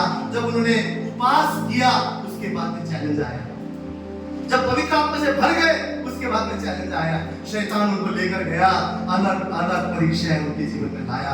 यीशु मसीह पवित्र आत्मा से भरे हुए थे, उन्होंने वचन के द्वारा शैतान को धुलकाया और विजय को पाया। पवित्र आत्मा से भरे रहने का मतलब क्या है? पुराने मनुष्यत्व को मानना है, उस पर चढ़ाना है, शरीर के कार्य को छोड़ते जाना है, छोड़ते जाना है। परमेश्वर से प्रेम करने का अर्थ यही है कि अब हम मसीह के साथ क्रूस पर चढ़ाए गए हैं। अब मैं जीवित नहीं रहा, परंतु मुझ में मसीह यीशु जीवित है, मुझ में मसीह यीशु जीवित है। कठिन है, इसलिए परमेश्वर ने अपनी आत्मा आप मुझ में बनाया। कठिन है, शरीर नहीं मानेगा, लेकिन आत्मा का आप सुनेंगे आप आत्मा में बढ़ने की सोचेंगे, आप आत्मिक जीवन को चलाएंगे, आप आत्मा में परिपूर्ण रहेंगे, सदा हो हालेलुया। अकेले में प्रार्थना करेंगे, अकेले में परमेश्वर की हुजूरी में आएंगे, सदा अपनी नजर से उसे ढूंढेंगे, उसके परिस्थिति में, उसकी आराधना में बने रहेंगे, सदा परमेश्वर में आप बने रहेंगे, सदा उसकी हुजूरी में बने रहेंगे, पवित्र आत्मा से भरे हुए रहेंगे। जब मोह भी आएगा, आपका शरीर आप गिरा नहीं सकता है, आपको गिरा नहीं सकता है, आपको कोई भी पाप आपको गिरा नहीं सकता, क्योंकि परमेश्वर ने क्या बोला, जिनका जन्म आत्मा के द्वारा हुआ है वो आत्मा से ही चलेंगे। हम लोग विश्वासी लोग आत्मिक लोग हैं, आत्मिक लोग हैं। विश्वासी शारीरिक नहीं हो सकता है, विश्वासी शरीर में नहीं चल सकता है। विश्वासी का जीवन, क्योंकि आपका और मेरा जो जन्म है वो पवित्र आत्मा के द्वारा हुआ है। अगर हम शरीर में चलते हैं, अगर हम पवित्र आत्मा के बिना चलते हैं, यानी कि बुझाते हुए पवित्र आत्मा के साथ चलते हैं, जैसे एक वचन क्या लिखा हुआ है, आपको पढ़ने की जरूरत नहीं है, रोमियो का 8वां अध्याय 9वां वचन क्या बोलता है, परंतु यदि परमेश्वर का आत्मा तुम्हें बसता है तो तुम शरीर में नहीं परंतु आत्मिक हो, जिसमें मसीह का आत्मा नहीं वह उसका जन्म नहीं। क्या लिखा है, जिसमें मसीह का आत्मा नहीं है वो परमेश्वर का संतान नहीं है। अर्थात जिसके अंदर पवित्र आत्मा बुझा हुआ है, जो आत्मा में नहीं चलता है, बाइबल क्या बोल रहा है, जो मसीह से प्रेम नहीं कर सकता है, मसीह का नहीं हो सकता है। हमें आत्मा में चलने की जरूरत है, हमें आत्मा में चलने की जरूरत है। हमारे जीवन में दो तरीके से समस्या आता है। एक समस्या क्या है, हमारे अपनी वजह से, हमारे अपनी अभिलाषा के वजह से। अगर हम लोग याकूब का किताब पहला अध्याय 14वां वचन पढ़ते हैं तो वहां पे मैं आपके लिए पढ़ूंगा, परंतु प्रत्येक व्यक्ति अपने ही अभिलाषाओं से खींचकर फंसकर परीक्षा में पड़ता है, और अभिलाषा गर्भवती होकर पाप को जन्मती है, और पाप जब बढ़ जाता है तो मृत्यु को उत्पन्न करता है। यहाँ पे क्या लिखा है, प्रत्येक व्यक्ति अपने ही अभिलाषाओं से, यानी कि शरीर की बुरी इच्छाओं के वजह से, वही पुराने पाप के वजह से, वही पुराने स्वभाव के वजह से, जहां से परमेश्वर ने हमें छुड़ाया था, उस स्वभाव के वजह से, उस पुराने मनुष्यत्व की वजह से मनुष्य क्या करता है, बोल रहा है, अभिलाषा करता है। और जब अभिलाषा यानी कि बुरी इच्छा रखता है तो क्या करता है, गर्भवती होता है और पाप को जन्म देता है। लेकिन जो आत्मा में है, जो आत्मा में बलवंत है, वो जब शरीर पाप लाएगा वो आत्मा में जयवंत होकर उस पाप के सामने गिरेगा नहीं। परंतु हमारे जीवन में क्या होता है, जब हमारा अभिलाषा, हमारे अपनी अभिलाषा से पाप आता है तो हमारे जीवन में समस्या आने शुरू होती है, समस्या आने शुरू होती है। इसीलिए दाऊद बोलता है कि परमेश्वर मेरे हृदय की गहराई को जांच, मेरे मन के अंदर को जांच, मेरी सोच को जांच, अगर तूने कोई अधर्म पाया है तो मुझे क्षमा कर। किए हुए पापों के लिए नहीं, अंदर के मन को भी बोलता है, जो मुझे पता भी नहीं है ना, ऐसी चीजों को भी तू जांच और मुझे शुद्ध कर। क्योंकि हमारे जीवन में समस्या है, पहला जो आता है वो हमारे पाप के द्वारा आता है। क्योंकि जहां पाप है वहां पे शैतान का अधिकार है, शैतान का अधिकार है। अगर हम धर्मी हैं तो शैतान को परमिशन लेना पड़ता है हमारे जीवन को छूने के लिए भी। अय्यूब धर्मी था, अय्यूब शैतान ने छू नहीं सका, वो यहोवा के पास आके बोलता है, तूने उसको सब कुछ दिया है ना, इसलिए वो तेरा गुणगान गाता है, उससे सब कुछ निकाल के दे। उसको परमिशन लेना पड़ा और यहोवा ने बोला उसके सांस को छोड़कर सब कुछ। यहोवा से शैतान को परमिशन लेना पड़ा। अगर आप धर्मी हैं, आपके जीवन को छूने के लिए भी शैतान को परमिशन लेना पड़ा। तो एक समस्या कैसे आता है, हमारे अपने जीवन के अभिलाषा और पाप के कारण। और दूसरा, हमारे जीवन में अगर हम धर्मी हैं, अगर हम पवित्रता में चल रहे हैं, अगर हम वचन में चल रहे हैं, अगर हम आज्ञाकारिता में चल रहे हैं, हम सब अगर मसीह से प्रेम करते हैं, तो भी हमारे जीवन में अगर कठिनाई है तो आप खुश हो जाइए, क्योंकि वो परीक्षा, वो कठिनाई, वो समस्या आपके जीवन में महिमा को लेकर आ है। क्योंकि अगर हम परमेश्वर के पुस्तक में देखते हैं, योना के पुस्तक में, आपको निकालने की जरूरत नहीं है, अगर निकाल सकते निकालिए 9वां अध्याय में, तो वहां पर क्या था, एक जन्म से अंधा व्यक्ति था, जन्म से अंधा व्यक्ति था। तो वहां पर क्या हुआ, चेलों ने कहा, जब वो जन्म से अंधा व्यक्ति था यीशु मसीह के पास, तो चेलों ने क्या बोला, हे प्रभु, क्या इसने पाप किया था क्या, या इसके माँ बाप ने पाप किया, इसके जीवन में ये क्यों हुआ? वो लोग चाह रहे थे कि ये इतनी समस्या में क्यों है। यीशु मसीह ने बोला, ना तो इसने पाप किया, ना इसके माँ बाप ने पाप किया, परंतु ये चीज इसके जीवन में इसलिए हुआ कि ये बातें परमेश्वर की महिमा को लेकर है। आप अगर परमेश्वर में धर्मी हैं, परमेश्वर से प्रेम करते हैं, परमेश्वर के आज्ञाओं में चलते हैं, परमेश्वर को धन्यवाद हो, इसके बावजूद भी अगर आपके जीवन में आपके मुताबिक चीजें नहीं हैं, परमेश्वर आपके अंधापन को वो महानिधि से खोलकर अपनी रोशनी देने वाला है, आश्चर्य के कार्य करने वाला है। अगर हम लोग लूका के पुस्तक में पहला अध्याय में देखते हैं, तो वहां पर जकरिया और इलीशिबा के बारे में लिखा हुआ है, आप सब जानते हैं, जकरिया और इलीशिबा। वहीं से पढ़े पहला अध्याय 5वां 6वां और 7वां वचन। यहूदियों के राजा हेरोदेस के समय अबिया के दल में जकरिया नामक एक याजक था, और उसकी पत्नी हारून के वंश की थी, और जिसका नाम इलीशिबा था। वे दोनों परमेश्वर के सामने धर्मी थे, तो प्रभु की सारी आज्ञाओं और विधियों पर निर्दोष चलने वाले थे। उनके कोई भी संतान नहीं थी, क्योंकि इलीशिबा 5 थी और वो दोनों को गई। क्या लिखा है, जकरिया और इलीशिबा धर्मी थे, बोलिए धर्मी थे, परमेश्वर के नजर में क्या थे, धर्मी थे, सारे आज्ञाओं को मानते थे। लिखा, सारी आज्ञाओं को जकरिया और इलीशिबा मानते थे, जीवन भर मानते थे, परमेश्वर के भय मानते थे, आज्ञाओं को मानते थे, परमेश्वर के नजर में बाइबल बोलता है वो धर्मी थे। और बूढ़े हो गए, यहां तक वो आज्ञाकारी थे, बुढ़ापे में तक भी वो परमेश्वर में आज्ञाकारी, क्योंकि वो परमेश्वर से प्रेम करते। लेकिन बाइबल क्या बोलता है, लेकिन वो क्या थे, कोई भी संतान उनके जीवन में नहीं था, और वो पास थे, वो पास थे। धर्मियों के जीवन में भी समस्या आ सकता है। अगर आप मसीह से प्रेम करते हैं, आप मसीह के लिए खड़े हैं, आपके अपने लोग आपका तिरस्कार करते हैं, आपके परिवार आपको तिरस्कार करता है, आप मसीह के लिए आप बदनाम सहते हो, आपको बदनाम किया जाता है, आपको नीचे किया जाता है, आप मसीह की वजह से आपका कोई भी जीवन में अनादर लेकर आता है, आप खुश हो जाइए, खुश हो जाइए। धर्मीजन के जीवन में अगर समस्या आता है, परमेश्वर महिमा को दिखाता है, महिमा को दिखाता है। और बाइबल बोलता है अब मसीह में नई सृष्टि है। यीशु मसीह में विश्वास करने के द्वारा, मुंह के कबूली के द्वारा आप और मैं धर्मी माने जाते हैं।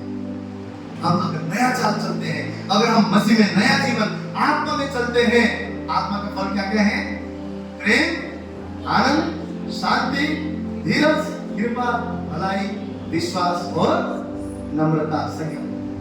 ये 9 क्या है, पवित्र आत्मा का फल है। और यीशु मसीह ने क्या बोला, जो मुझसे जुड़ा रहेगा वो फल को लेकर आएगा, और वो फल सदा के लिए, सदा के लिए रहेगा, सदा के लिए। आप 2 दिन फल लेके फिर से पुराने नहीं हो जाएंगे, आपका जीवन सदा फलवंत होता रहेगा। धर्मीजन, धर्मीजन सदा उस वृक्ष के समान हरा भरा रहेंगे जो नदी के किनारे में लगाए जाते हैं। आप मसीह में धर्मी हैं। एक वचन बहुत प्यारा है, क्या बोलता है, धर्मीजन विश्वास के द्वारा। आप धर्मी हो बोलने के लिए आपको विश्वास चाहिए। विश्वास के बिना आपको शैतान बोलता रहेगा तुम तो पापी, तुम तो पापी, तुम तो पापी। लेकिन मसीह यीशु में जो भी है, मसीह यीशु से जो भी प्रेम करते हैं, मसीह यीशु मसीह में जो भी आज्ञाकारी है, जो भी परमेश्वर से प्रेम करते हैं, बाइबल बोलता है वो धर्मी है, वो धर्मी है। और यहाँ पर भी जकरिया और इलीशिबा, बाइबल बोलता है परमेश्वर के नजर में धर्मी थे, परंतु वो पास थे। कहीं लोग उनके ऊपर क्वेश्चन करते होंगे, अरे परमेश्वर क्यों हो गए, हाँ इतना प्रभु प्रभु करते हैं, इतना पवित्र है, इतना अद्भुत तरीके से परमेश्वर की आज्ञा मानते। देखो जीवन, देखो बच्चे नहीं, बूढ़े हो गए, आपको देखकर लोग बोलते हैं संडे सब छोड़ के चर्च जाते हैं, काम धंधा छोड़ के चर्च जाते हैं, घूमना छोड़ के चर्च जाते हैं, सब कुछ छोड़ के प्रभु प्रभु करते रहते हैं। मसीह के लिए आपको तिरस्कार करेंगे, मसीह के लिए आपका अपमान होगा, आप धर्मी जीवन जिएंगे, आपका अपमान होगा, चीजें आपके मुताबिक नहीं भी हो सकता है, परंतु वो लोग फिर भी परमेश्वर के प्रेम में बने रहे। और पता है जब जकरिया और इलीशिबा में से पुत्र जन्मा, उसका नाम था यूहन्ना बपतिस्मा था, जो इतना सामर्थ्य था, इतना हिम्मत वाला था, उसका सर काट दिया तो भी मसीह के लिए खड़ा रहा। और यीशु मसीह आने के बारे में प्रचार करता था, जाके लोगों को चेतावनी देता था, मन फिराओ, मन फिराओ, मन फिराओ, स्वर्ग का राज्य निकट है, मन फिराओ।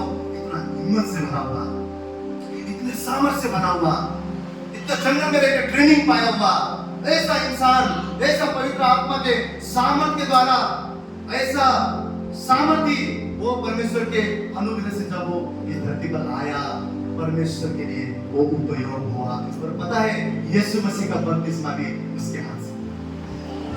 जब यीशु ने बोला तू मेरा बपतिस्मा देगा, वो बोलता प्रभु मैं तो तेरे जूती के जो तने हैं उसको खोलने योग्य भी नहीं हूं। यीशु ने परंतु उसी से बपतिस्मा दिया। इस तरीके से परमेश्वर के महिमा के लिए काम आया। आपके जीवन का एम क्या है? आपका जीवन का उद्देश्य क्या है? क्या आप परमेश्वर में क्षमा है, परमेश्वर में अनुग्रह है, परमेश्वर में कृपा है? मैं तो पाप करूंगा, फिर से अनुग्रह मुझे माफ करेगा, पाप करूंगा प्रभु उठाएगा, पाप करूंगा प्रभु संभालेगा, यही करते हुए हम घूमेंगे, या हम परमेश्वर के आज्ञाओं को मानकर उसे कहेंगे प्रभु मैं तुझसे प्रेम करता हूं, भले परिस्थिति आपके विपरीत क्यों ना हो, भले हालत आपके विपरीत क्यों ना हो, परंतु परमेश्वर आपको देखकर कहने पाए ये मेरा धर्मी संतान, ये मेरा धर्मी बच्चा है, ये मेरा पवित्र बच्चा है, ये मेरा आज्ञा मानने वाला मेरा धर्मी संतान है। तो धर्मियों के ऊपर जब समस्या आता है, यहोवा उस जंग को लड़ता है, यहोवा विजय को लेकर आता है। और उनका समय आया कि वे स्वर्ग आकर है ना उसको जकरिया को बोलता है तेरा प्रार्थना सुना गया, सुना गया। धर्मी जीवन बिताना ना छोड़े। अगर आप समस्या में भी हैं, अगर आप तकलीफ में भी हैं, अगर आप बहुत विपरीत आपकी परिस्थिति है, तो भी आज्ञाओं को मानना ना छोड़े। कभी धर्मी जीवन बिताना ना छोड़े, मसीह से प्रेम करना ना छोड़े। उसने पिता ने अपना सब कुछ आप मेरे लिए दे दिया है, सब कुछ आपने मेरे लिए दे दिया है। उस परमेश्वर से हम बदले में क्या करें? एक जन ने पूछा प्रभु सबसे बड़ा आज्ञा क्या है? यीशु मसीह ने सिर्फ दो आज्ञा बोला। क्या बोला? पहला क्या बोला मरकुस में? सबसे पहले अपने मन से, अपने प्राण से, अपने विवेक से, बुद्धि से और अपनी शक्ति से अपने परमेश्वर से प्रेम रख। और दूसरा अपने पड़ोसियों को भी, हर वो इंसान जिसने परमेश्वर ने बनाया है, हर मनुष्य से अपने समान प्रेम रख। यही सबसे बड़ी आज्ञा है।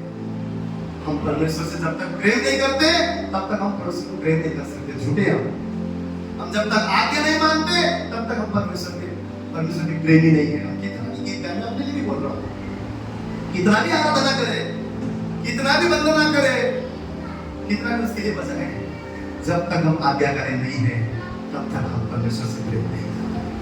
हमें परमेश्वर मदद करे कि हम धर्मी जीवन जी सकें। धार्मिकता दिखाने के लिए नहीं, सिर्फ धर्म कर्म का काम नहीं कि बाइबल लेके हम 24 घंटा घूम रहे हैं, हालेलुया प्रेज द लॉर्ड बोल रहे हैं, चर्च आ रहे हैं, परंतु जीवन हमारा शरीर नहीं लेगा। अब समय आया गया है, बाइबल कहता है अंत के दिनों में मैं आत्मा को बरसाऊंगा, आत्मा को उड़ने दूंगा, आत्मा को ऐसा उड़ने दूंगा कि जो छोटे बच्चे, जो जवान हैं, वो भी स्वप्न को देखेंगे, बड़े बड़े कार्य करेंगे। ये आप परमेश्वर का आत्मा उड़ने देख सकते हैं। परमेश्वर ने पहले से ही हमारे ऊपर छाप दिया है, और आज पवित्र आत्मा कह रहा है शोकित का मतलब क्या है? हम भी दुखी हो जाते हैं, कभी कभी दुखी हो जाते हैं। कोई किसी के लिए हम भला करते हैं, किसी के लिए हम अच्छा सोचते हैं, परंतु जब हम बदले में चोट मिलता है हम दुखी हो जाते हैं। शोकित होने का अर्थ ये है कि पवित्र आत्मा भी हमारे शरीर के काम से शोकित हो जाता है। उन्हें दीजिए हम आत्मा में चले, क्योंकि हमारा जन्म आत्मा से हुआ है। ये हमारे लिए कठिन है, इसीलिए परमेश्वर ने अपना पवित्र आत्मा दिया है। और आत्मा जलते रहे, आत्मा से हम भरे हुए रहे, उसके लिए हमें प्रार्थना करते रहना है, उसके लिए हमें पवित्र शास्त्र पढ़ते रहना है, उसके लिए हमें परमेश्वर के धर्मी जन के संगति में बने रहना है, कलीसिया आते रहना है। अपना जो सबसे बड़ा रिश्ता ईश्वर के साथ है, परमेश्वर के साथ बनाना है। व्यवस्था से बढ़कर परमेश्वर के दासों ने परमेश्वर के साथ रिश्ता बनाया, इसीलिए वो धर्मी गिने गए, इसलिए वो धर्मी गिने गए। आप भीड़ में से एक जन नहीं, परंतु आप चेले ठहरने पाए। आपके पवित्र जीवन की वजह से, आपका धार्मिक जीवन की वजह से, आपकी आज्ञाकारिता की वजह से आप भीड़ में के एक जन नहीं, एक विश्वासी नहीं, परंतु आप मसीह के चेले ठहरने पाए। चेला कौन है? जो गुरु का अनुकरण करता है। चेला कौन है? जो पूरे गुरु के स्वभाव को लेता है और चलता है। यीशु मसीह ने क्या बोला? क्या बोला? अगर तुम अपने आप को क्रूस पर नहीं चढ़ाओगे, इसका अर्थ क्या है? मैंने ऐसा भी समय देखा है कुछ साल पहले, जो खुद क्रूस उठाकर भाग रहे हैं फूड बनाने के लिए। बाइबल वो नहीं बोल रहा है कि उनको क्रूस उठाकर खुद कोड़े खाने, वो नहीं बोल रहा है। वो एक आदर है, परंतु सही अर्थ क्या है? अपने जीवन को, अपने शरीर के कार्य को मारना है, हर दिन मारना है। पौलुस बोलता है हर दिन। इतना बड़ा परमेश्वर का दास, इतना पवित्र आत्मा से भरा हुआ इंसान क्या बोलता है? हर दिन मैं मेरे शरीर को मारता हूँ, घुटता हूँ, वश में करता हूँ। इसका अर्थ जब पुराना जीवन का स्वभाव आ जाता है ना, तब वही बेविचार, वही पाप, वही झूठ, वही गंदगी, वही चोरी जब मेरे अंदर आ जाता है ना, मैं उसको हावी नहीं होने देता हूँ, मैं उसे मारता हूँ, कूटता हूँ, बस में लाता हूँ और परमेश्वर के पवित्र आत्मा को जन्म देता हूँ, उसके काम को मेरे जीवन में। जब हम शरीर के कार्य को मारते हैं और आत्मा में चलते हैं, आप परमेश्वर से प्रेम करते हैं, आप परमेश्वर के बलिदान को जान गए हैं, आप मसीह की कुर्बानी को जान गए हैं। बाइबल क्या बोलता है? अगर हम बार बार पाप करते हैं तो आप कौन सा कुर्बानी बाकी रह गया? कौन सा कुर्बानी बाकी रह गया? कि हम जानते हुए भी अभी भी हम पाप में हैं। भाई बोलता आप कौन सा कुर्बानी तुम्हारे लिए बाकी रह गया? मसीह का कुर्बानी हमारे जीवन में वेस्ट ना जाने पाए। इस सुबह में यही प्रार्थना करता हूँ अपने लिए भी, आप सभी के लिए भी, कि हम बैठकर सोचें, उस समय निकालकर कि प्रभु मेरे जीवन का अर्थ क्या है, मेरा जीवन का एम क्या है, मेरे जीवन का मकसद क्या है, क्या मेरे जीवन से तेरी महिमा हो रहा है, क्या मैं आत्मा में चल पा रहा हूँ, क्या मैं आत्मिक जीवन जी पा रहा हूँ, क्या मेरा प्रचार करना, क्या मेरा गीत गाना, क्या मेरा लोगों को प्रचार करके सिखाना, क्या मेरे जीवन में भी मैं लागू कर पा रहा हूँ, क्या मैं चर्च में जाना, सुसमाचार को बांटना, मेरे पड़ोसी के लिए जो मैं दुआ करता हूँ, मेरे पड़ोसी को जो मैं वचन बांटता हूँ, क्या जो मैंने सिखाया उसके योग्य मेरा जीवन है? क्या मैं वैसे चल सकता हूँ? क्या मैं मसीह तेरे लिए मेरा जीवन रोशनी बनकर चलता है? आज हमें बैठ के सोचने की जरूरत है, प्रभु क्या मैं वाकई तुझसे प्रेम करता हूँ, या मैं सिर्फ ओर से, सिर्फ मुंह से, सिर्फ शब्द से मैं तेरी आदर करता हूँ? आज हमारा हृदय उसकी आदर करने पाए, आज हमारा मन उसकी आदर करने पाए। परमेश्वर ने सिर्फ हमारी मुसीबतों से हमें छुड़ाकर सिर्फ चमत्कार करने के लिए नहीं बुलाया है। परमेश्वर चाहता है कि हम उसके साथ घनिष्ठ संबंध रखें। परमेश्वर और भेद की बातों को और अद्भुत बातों को हमें ऊंचाई पर ले जाकर दिखाना चाहता है। यीशु मसीह ने क्या कहा? परमेश्वर का वचन क्या बोलता है? ऐसी बातें मैं तुम्हारे जीवन में दिखाऊंगा जो बातें तुम्हारे हृदय में भी बस वाली है, जो बातें तुम्हारे आंखों ने देखा है, चित्त में न बसी हुई बातें मैं तुम्हारे सामने प्रकट करूंगा। ये कब होगा? परमेश्वर के आश्चर्य के कार्य, परमेश्वर की महिमा के बातें, परमेश्वर की अद्भुत चीजें कब आप और मेरे जीवन में हम देखेंगे? जब हम उस दासत्व से छूटकर आजाद होंगे, जब हम अपने आप को आजाद करेंगे। जब उस गधे छुड़कर आया, गधे के बच्चे, तभी यीशु मसीह उस पर सवार हुए, और जब छारे थे लोगों ने होशाना होशाना करके यीशु मसीह का स्वागत किया। उस दिन उस गधे का भी स्वागत हुआ। यीशु मसीह ने संसार के उन लोगों को चुन लिया जिसका कोई अर्थ नहीं था। बाइबल बोलता है बुद्धिमानों को नहीं चुना, बलवानों को नहीं चुना, ऐसे लोगों को चुना जिसका कोई अस्तित्व ही नहीं है, ताकि जो अपने आप को बुद्धिमान समझते हैं, अपने आप को ज्ञानवान समझते हैं, वो लज्जित हो जाए। आपको परमेश्वर ने इसलिए नहीं चुना कि आप सिर्फ वही अनुग्रह, वही दया में आप करते रहे, और परमेश्वर आपके जीवन के लिए परमेश्वर ने बहुत बड़ा योजना रखा हुआ है। विश्वास कीजिए, विश्वास कीजिए। जो परमेश्वर ने अंधकार से आपको छुड़ाया, वो कोई मनुष्य ने आपको नहीं बुलाया है, परमेश्वर ने आपको बुलाया है, परमेश्वर ने आपको बुलाया है। परमेश्वर जब बुलाता है अपने लिए महान वो योद्धा बनाता है, महान वो सेवक बनाता है, महान दास बनाता है, क्योंकि परमेश्वर जब बुलाता है, परमेश्वर उठाने के लिए, उसके कार्य करने के लिए, अपनी महिमा प्रकट करने के लिए, यीशु मसीह ने कहा मैं अपनी महिमा तुम पर प्रकट करूंगा। परमेश्वर अपनी महिमा आपके जीवन में दिखाना चाहता है। आपके जीवन देखकर एक दिन लोग बोलेंगे ये तो वही है ना, ये तो वही है। उस अंधे व्यक्ति को देखकर लोग बोल रहे हैं ये वही है क्या, ये दूसरा है, कंफ्यूज हो गए, लेकिन उसको खुद को बोलना पड़ा रहा है मैं वही हूँ, वही अंधा हूँ। यीशु मसीह ने मिट्टी लेकर खुद कर जो मिट्टी लगाकर मेरे आप को चंगा किया, मैं वही हूँ। यीशु ने मुझे आजाद किया, रोशनी दी। आपकी रोशनी को देखकर एक दिन लोग आश्चर्यचकित होंगे। आपके जीवन को उठता हुआ देखकर, आपके जीवन को आत्मा में वो ऐसा महान सामर्थ्य आपके जीवन में कार्य देखकर, आपके जीवन में प्रॉस्पेरिटी देखकर, आपके जीवन के आशीषों को देखकर, आशीष को भी बोलते हैं परमेश्वर में तो हम गरीब हैं। अरे गरीब क्यों है? जो परमेश्वर ने सारी सृष्टि का मालिक है, वो परमेश्वर आपका बादशाह है, वो चाहता है कि आप हर तरफ से फले, हर तरफ से आपका उन्नति हो। आप आत्मा में, शरीर में, बाइबल बोलता है जब हमारे आत्मा में उन्नति होता है तो शरीर में भी हम उन्नति को पाते हैं। परमेश्वर हर तरफ से हमें बढ़ाना चाहता है, हर तरफ से हमारी उन्नति को चाहता है, ऊंचाई पर हमें ले जाना चाहता है। लेकिन ये कब संभव होगा? जब हम आजाद होकर, स्वतंत्र होकर और सदा उस पर ध्यान देंगे कि वो आजादी फिर से कोई चुरा तो नहीं रहा है, फिर से कोई शरीर के कार्य फिर से हमें बंधन में डाल तो नहीं रहा है। अपने आप को सदा उसमें बनाते हुए, सदा प्रार्थना में रहकर, सदा उससे जुड़े हुए रहकर, सदा वचनों में बढ़कर, संगति में बढ़कर अपने आप को आत्मा में हम बढ़ाए, आत्मा से भरे हुए रहे, प्रार्थना में लगे रहे।